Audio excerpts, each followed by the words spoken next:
Friends, ఈ వీడియోలో మేము మీకు మన మొబైల్ ఫోన్ని మన కంప్యూటర్కి మైక్లా ఎలా యూజ్ చేసుకోవాలి అనేది చూసాం ఫ్రెండ్స్. దానికోసము ఈ వీడియో డిస్క్రిప్షన్లో నేను లింక్ ఇచ్చాను ఫ్రెండ్స్.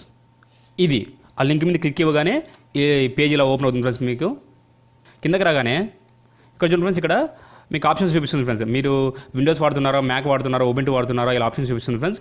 మీరు ఏ ఓఎస్ వాడుతున్నారో దాన్ని బట్టి మీరు ఈ సాఫ్ట్వేర్స్ని డౌన్లోడ్ చేసుకోవాల్సి ఉంటుంది ఫ్రెండ్స్. నేను విండోస్లో ఉన్నాను కాబట్టి ఇక్కడ చూడండి ఫ్రెండ్స్, ఇక్కడ రెండు చూపిస్తుంది ఫ్రెండ్స్ మీకు లింకులు. ఒకటి సాఫ్ట్వేర్, ఇంకోటి డ్రైవర్స్. ఆ రెండింటిని డౌన్లోడ్ చేసుకొని ఇన్స్టాల్ చేసుకోండి ఫ్రెండ్స్. మీ కంప్యూటర్లో ఇన్స్టాల్ చేసుకోగానే ఇక్కడ చూడండి ఫ్రెండ్స్, ఇలాంటి ఓ మైక్ అనే ఐకాన్ మీ డెస్క్టాప్ మీదకి వస్తుంది ఫ్రెండ్స్.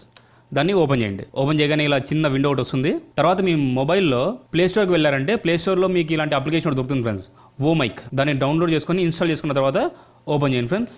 ఆ తర్వాత ఇక్కడ సెట్టింగ్స్కి వెళ్ళండి ఫ్రెండ్స్. ఇక్కడ పైన టాప్లో సెట్టింగ్స్ కనబడుతుంది మీకు. అందులో మరి ట్రాన్స్పోర్ట్ క్లిక్ చేశారంటే ఇక్కడ 3 ఆప్షన్స్ కనబడతాయి ఫ్రెండ్స్ మీకు.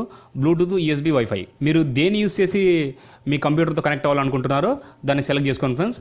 నేను యూఎస్బీ సెలెక్ట్ చేసుకున్నాను. ఇదంతా సెలెక్ట్ చేసుకున్న తర్వాత మరి బ్యాక్ రండి ఫ్రెండ్స్. బ్యాక్ వచ్చారంటే ఇక్కడ చూడండి, ఇక్కడ స్టార్ట్ అని కనబడుతుంది కదా మీకు సెట్టింగ్స్ పక్కనే. ఆ స్టార్ట్ మీద క్లిక్ ఇవ్వండి ఫ్రెండ్స్. తర్వాత మరి ఇక్కడ మీ కంప్యూటర్ సాఫ్ట్వేర్లోకి వస్తే కనెక్షన్ మీద క్లిక్ ఇచ్చి మరి కనెక్ట్. ఇక్కడ చూడండి ఫ్రెండ్స్, యూఎస్బీతో నాకు మొబైల్ ఆల్రెడీ కంప్యూటర్ కనెక్ట్ చేశాను కాబట్టి ఇక్కడ చూడండి ఫ్రెండ్స్, నా మొబైల్ డివైస్ నేమ్ చూపిస్తుంది. ఇక్కడ మీ మొబైల్లో ఏ ఆప్షన్ అయితే మీరు సెలెక్ట్ చేసుకున్నారో ఇక్కడ కూడా దాన్నే సెలెక్ట్ చేసుకోవాలి ఫ్రెండ్స్. తర్వాత మరి ఓకే క్లిక్ చేయండి. చూడండి ఫ్రెండ్స్, కనెక్ట్ అవుతుంది. చూడండి ఫ్రెండ్స్, ఇక్కడ కనెక్టెడ్ వచ్చేసింది చూడండి ఫ్రెండ్స్. అంటే ఇప్పుడు మీ మొబైల్ మీ కంప్యూటర్కి కనెక్ట్ అయింది ఫ్రెండ్స్. ఇప్పుడు మీ మొబైల్ దగ్గర మీరు ఏదైతే మాట్లాడతారో దాన్ని మీ కంప్యూటర్ ఒక మైక్ నుంచి రిసీవ్ చేసుకుంటుంది ఫ్రెండ్స్. దాని ద్వారా మీ మొబైల్ని మీరు మీ కంప్యూటర్కి మైక్ లాగా వాడుకోవచ్చు ఫ్రెండ్స్. ఇంకా ఈ వీడియో మీకు నచ్చినట్లయితే లైక్ చేయండి, షేర్ చేయండి. ఇలాంటి వీడియోస్ డైరెక్ట్గా మీ మెయిల్లో పొందడం కోసమై ఈ వీడియో కింద కనబడే రెడ్ కలర్ సబ్స్క్రైబ్ బటన్ని క్లిక్ చేయండి ఫ్రెండ్స్.